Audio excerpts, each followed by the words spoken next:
Today, the size and success of UCF seems like a foregone conclusion. But there was a time when the university was just the dream of a growing community, with one man standing up to make it a reality, Dr. Charles Millican.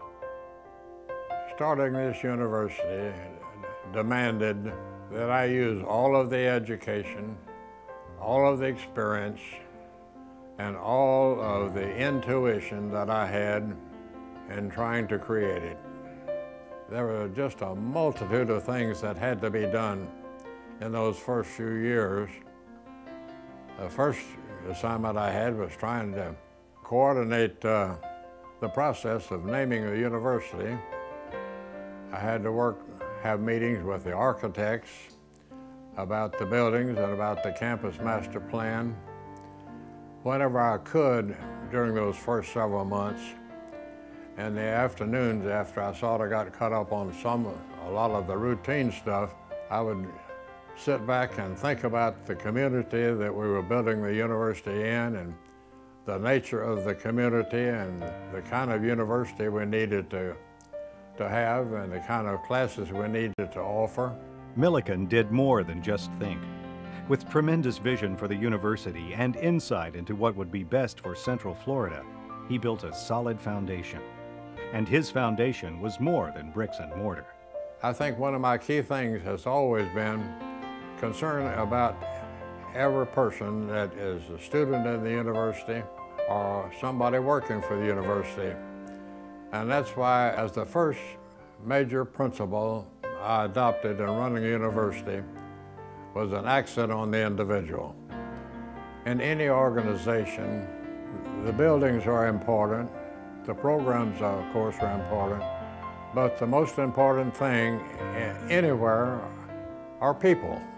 And so I felt that it was important that I keep contact with students, find out what they were thinking, what their needs were, and once in a while find out what their problems were, and encourage them, if I could, to keep going.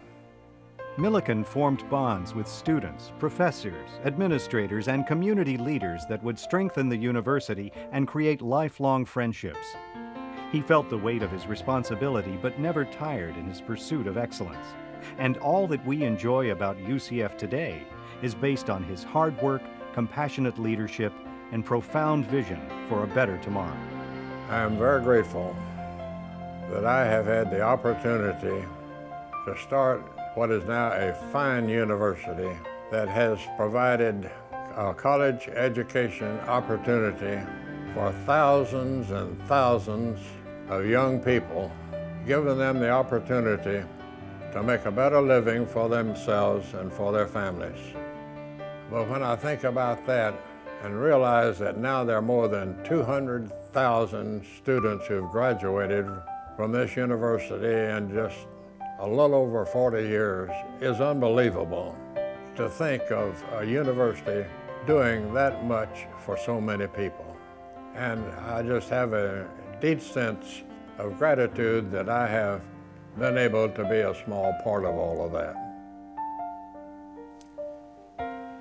Please welcome our university's founding president and my friend of 35 years, Dr. Charles Millican.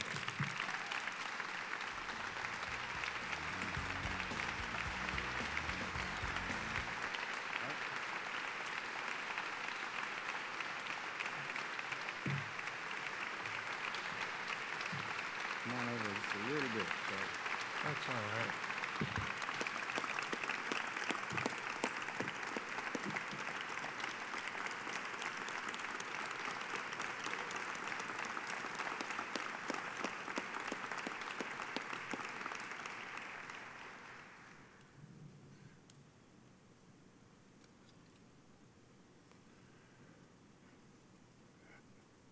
Thank you, Rich, and the University Alumni Association for this wonderful award.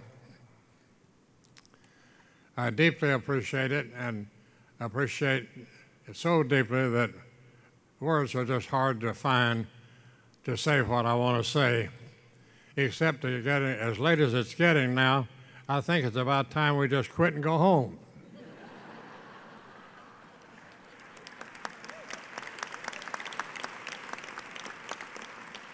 but we're not going to do it. Anyway, when I was thinking about this event tonight, it occurred to me that I'm one of the luckiest guys in the whole world. Why? First, because, believe it or not, I have lived for more than 94 years.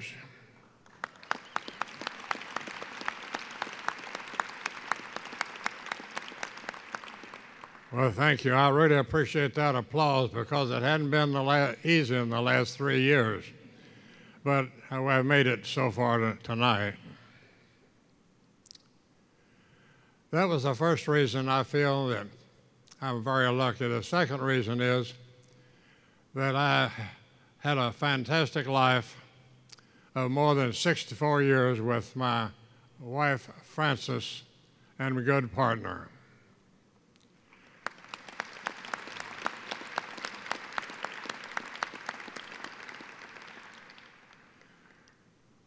Then together, Frances and I saw the start of this university. When we were starting the university, we had about 1,500 students, 4 permanent buildings, and lots of sand everywhere. But as we lived day after day and year after year, it was our privilege to watch the university grow. And it is no longer that small college in the boondocks of H. County, because it has now become a very fast-growing, dynamic, and very, very active university.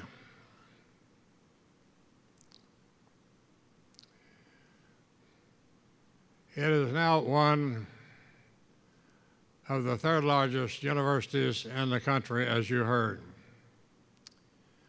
But along with this growth and fast activities going on, it has also grown in quality as well as in quantity.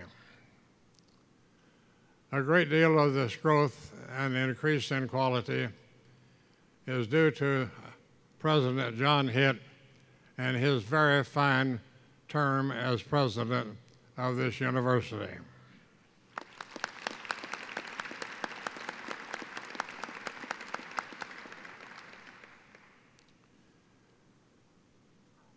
And President Hitt,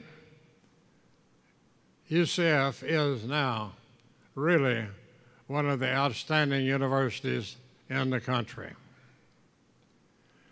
Frances and I also were very privileged to watch thousands of you graduate from this university, and using your college education plus years of hard work and determination, you have built better lives for yourselves and for your families. And while you have been doing this, you have also earned places of leadership in the business in which you're working and also in the community.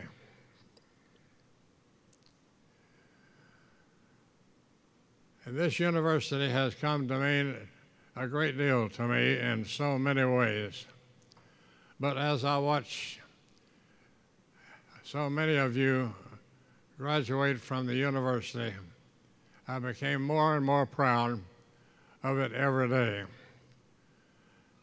Because after you graduated, many of you have given a part of your time, your talent, and your treasure to help build a better alumni association and a better university.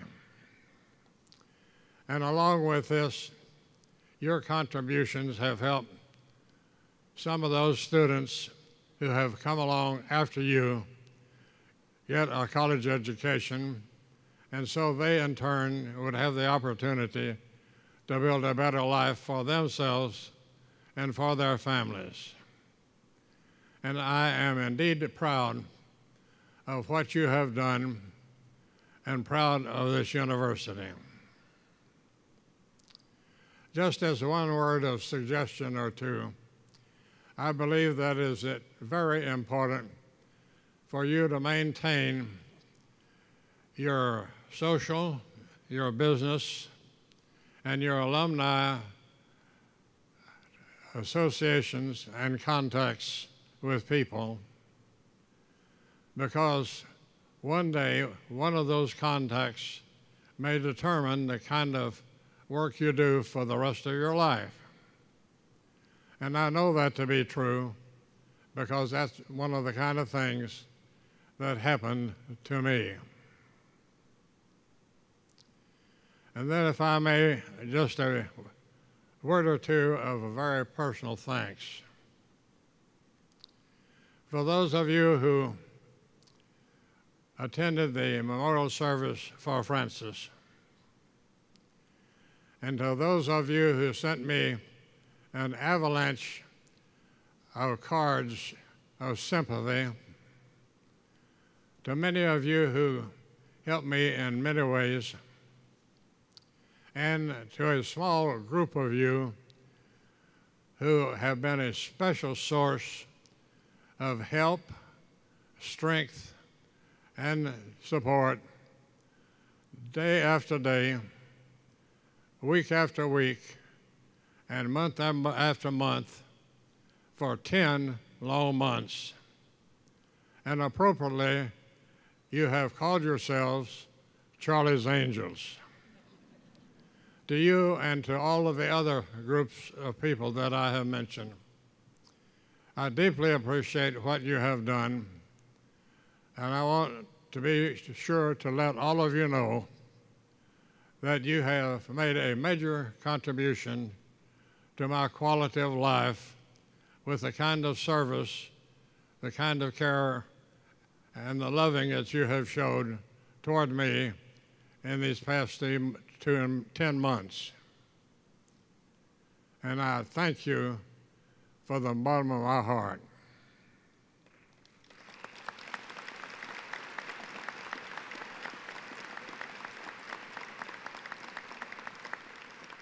These are just some of the reasons why I feel that I am one of the luckiest guys in the world.